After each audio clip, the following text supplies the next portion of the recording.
This is Rabbi and Son, hot takes on news, pop culture, and religion, hosted by Rabbi Patrick, that's me, and my son Javon. Say hi, Javon. This is Spiritual, Irreverent, Always Fearless, produced by Darshan Yeshiva. Javon, how are you doing today? Fine. Fine as always. Okay, so we are doing more of these Reddit ones. We have no particular order of importance, and also some of these are holiday-oriented, and yeah, you're just going to have to deal with the fact that it's not that holiday, because these are the pressing questions. So the things that need to be dealt with, and some of these are really long, and so I'm only going to read parts of what people have to say, because people want to give a lot of context, it seems, for what's going on, but it's a lot. Okay, so this one comes from the Reddit, Am I the blank blank? Okay, this is Borrowed Time Bear, who asked, Am I the blank for trying to skip the first night of Passover? So my partner and I intended to skip the first night of Passover this year because my best friend was flying into town. We are getting married this year. She is my maid of honor, and we wanted to spend some time together before the wedding. I asked the partner whether it would be okay, and my partner okayed the plans. Partner's mother is a rabbi. I'm not Jewish. Ooh.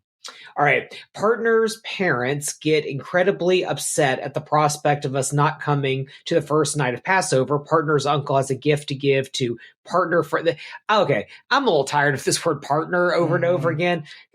Listen, I know your generation is into this sort of thing, but partner was the word that was used in my time because you weren't allowed to call someone your boyfriend or your girlfriend because you were gay. And now everybody's partnered except for the LGBT people who don't have partners. They have boyfriends and girlfriends. Just saying. Okay.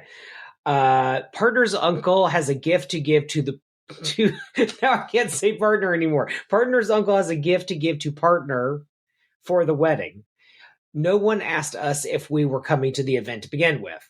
I changed my plans and we go to their Passover celebration. We have been to their house many times before, and suddenly a new picture in the living room shows up featuring my partner, his ex-girlfriend, and his parents.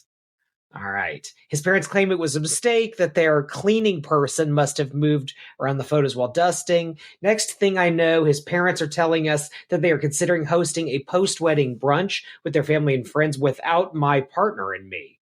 We were going to do the brunch at an external location originally, but then they wanted to host the brunch at their home, which I don't feel comfortable with. Is another picture of the ex going to materialize somewhere. I know Passover is a really important holiday, and I understand that maybe I offended the future in-laws by wanting to skip the first night, but is this reasonable on their end, or am I the blank? I think that these are multiple issues wound up into one, because some of this is not exactly Passover related. Some of this is passive aggressive related. And then I don't understand this, we're going to throw a brunch without you. I don't know. Javon, your thoughts? Well, my initial thoughts was stick to your plans. You don't owe them. No one asked you where you come to the event. No one made sure you were coming. So at that point, you weren't invited. Why invite yourself to an event that no one invited you to? Well, they were invited. They were invited to Passover. They weren't specifically. But it's his family, though, right? So? Well, you would go to your parents' house for Passover. That's sort of given thing. I mean, your parents don't have to invitation extended. Some people are very invitation oriented. Okay, so you're saying maybe the partner wasn't the fiance. I'm going to use the word fiance because they're getting married.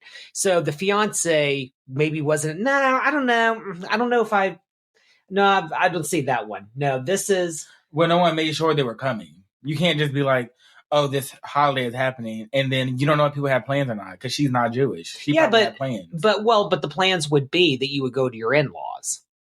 Okay, but that wasn't the plan. Clearly, her and her partner had a conversation. Partner's mother is a rabbi. It's kind of a given thing. No, you don't have to go somewhere just because your partner goes somewhere. It's okay. It's regardless. I think that it's a given thing. Now, is the partner going? Well, the partner's parents get really upset about the two of them not going to the first night of Passover. So clearly they were like, we want you here, and we're upset that you wouldn't be here. She changes her plans, or he, or I don't know, this person changes their plans. They go to Passover. Okay. So, like, that's part one. I don't know. This thing with, like, the photo with, like, the ex, how does that happen, do you think? Because she don't really want him there. She wanted to make a point. Oh, yeah. You think it's passive aggressive? You don't do things like that without trying to make a point. Oh, my cleaning lady forgot that the ex, it had to be from years ago since, you're moving on to marriage at this point. I mean, unless you're getting married in like 6 months, which is concerning. Yeah. How would a photo of an ex suddenly materialize? It wouldn't. That's the one where I'm like, yeah, that sounds a little fishy. It wouldn't. Yeah. She wanted them there. She wanted to embarrass them. No, embarrass the fiance. And the fiance decided to stand for embarrassment. I mean, it would literally take the cleaning person. So here's what it would take for this. But why is it framed and sitting in the public face when they were broken up and he's like moved on and had the fiance? Right. So here's what I'm thinking. This is the only way this could happen to give benefit of the doubt. And it is such a stretch that I don't think it's possible. You would have to have a situation where they have like a lot of photos. Because some people are like that. They have insane numbers of photos of like family and whatever out everywhere. And they had this photo like on a little frame somewhere because it was like a vacation or something, some like one of those things you take a photo of. They have it in a little frame somewhere and they just totally forgot about it. And then the housekeeper cleaning person is cleaning the house and moves it in a place that is more prominent. That's what it would have to take for that to make sense. I'm erring on the side of there was some passive aggressive stuff going on. There was. And I'm wondering if it's the whole, like, my kid is marrying a non-Jew thing. Like, I'm just wondering if there's maybe a little bit of energy there. I don't know. Oh, she's not supposed to be a rabbi in some circles. Well, hey, there you go, right? So, funny how that works. Yeah, so don't try to be all funny acting. You know what's the crazy thing about this, Javon, is like, what if this episode goes out? Because my world is kind of small. Mm-hmm. Not a whole lot of people do what I do for a living. And I'm going to assume this person's either American or Canadian. And like, I get some like really like, trash email from some rabbi who's just like, you don't understand what happened. You don't understand the issues, sir. We are hoarders and we hoard photos of our children and their exes. No, it was just weird. First of all, why do you still have those pictures? Those pictures should have been up in flames the moment they broke up. Yeah, I mean, that's the kind of thing where you take the photos and like, I can sympathize with parents if like maybe they really get emotionally attached to someone's partner and like maybe there's a breakup, whatever. But like, yeah, you kind of have to, put away the photos and maybe there's a little photo album somewhere that never sees the light of day, but like that's kind of. But it's weird. Yeah, I mean it's a thing.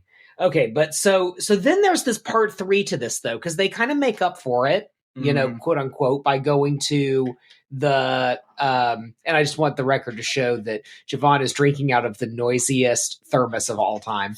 This water bottle is intense. They go to the Passover Seder. Okay, great. Did their thing. But then, like, now there's this thing with the photo. Okay, that's weird, whatever. Now there's this next element of they're going to host a brunch to celebrate the wedding, but without them. So I don't know how that works. See, and this is exactly why she shouldn't have went to the Passover the first night. Because this is real funny. Because you're going to have a brunch that's celebrating the wedding without inviting the two people that are getting married. Yeah. So at that point, now you're like, this lady who's the rabbi is unruly, and the future spouse need to be reining in the parents because this is disrespectful.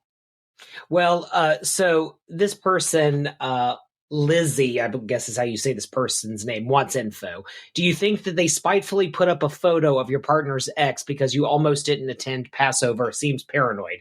To which Borrowed Time Bear says, I may be a bit paranoid. I am certainly sensitive to the ex-girlfriend stuff, given that his parents have called me his ex's name before. Oh, snap.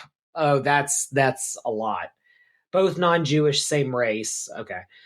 Though perhaps on accident, and his parents' friends, who I have known for years at this point, will sometimes call me his ex's name and sometimes forget what I do and ask if my profession is what hers was, which happened on this Passover. Woof. Man. This is a little weird. No, what you need to do is stay around from them folks, because at this point, they're not caring. They just showed you they don't care enough to know anything about you. They don't care to remember you. Yeah. So that's what this goes. Like, I'll give benefit of the doubt because maybe they old, but then like, come on. Now, this person, Spatzel, asks a good question. Why couldn't your fiance just go to the Seder without you? And that would be, I think, your, that would be your thing. Like, she doesn't have to go. Yeah. And okay, yeah, I guess maybe you wish she was there, but you would wish that she's there. Or I don't know. This person. I keep saying she with the partner, but then he, so I don't know. The thing is that, like, yeah, you would want them both there. You would want them both there because they are family. You think of them as family, and it would be sad for your family to not be at the family Seder, right? Like, you wouldn't, if you didn't really think of them as family, then you would be a little bit more like, oh, you don't have to bring her or him or them or whatever, right?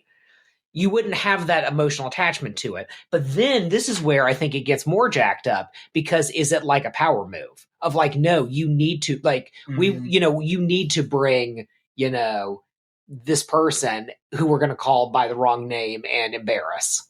Exactly. In Judaism, embarrassing someone is tantamount to murder. It's actually religiously, it's considered like embarrassing a person is or destroying their character or something like that. Yeah, it's tantamount to murder. Yeah, lock her up. Yeah, well, so, okay. Did they explain there's another person's Spitfire Elfeth? Well, I can't pronounce that. Okay. Asks, did they explain why they want to have a post-wedding brunch without the bride and groom present? Okay, because that's kind of weird, right? So here we go.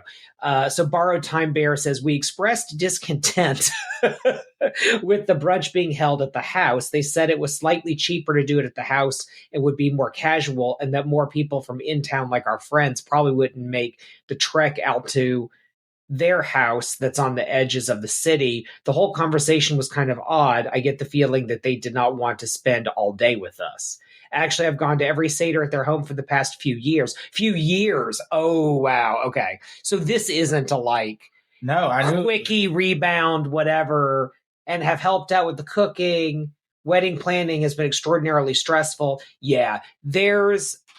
Putting on like my, pastoral care, rabbi hat, I can tell you this is a family where there's like issues. Like there's more to this story that has nothing to do with the couple getting married. Exactly. There is some mental health weird thing going on with this. No, I'm not. Everything's not mental health. Sometimes people are just mentally, want to cause other people distress. Right, but I'm not saying, see, here's the thing. When I say mental health, I'm not saying that's an excuse. I'm saying it's a reason.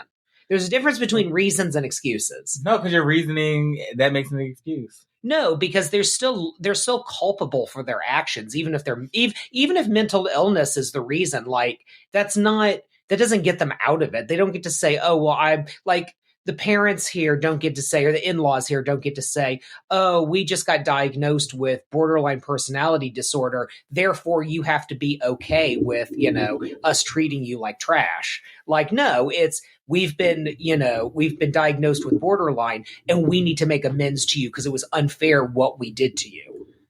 Yeah. Like, it's not an excuse. It's a reason. Reasonable excuses. Okay, either way. Yeah, no, there's totally, this is shenanigans. It was always shenanigans. Like, they're getting married, and then y'all want to have, it was just all this funny stuff. So what she needs to do is pack up and get gone. Pack up and get gone? I know people are, like, all in love, and, like, this whole lovey-dovey thing, and it's all, the wedding is happening. But, like, you're going to have to deal with these people forever when you get married. Like, get out while you can.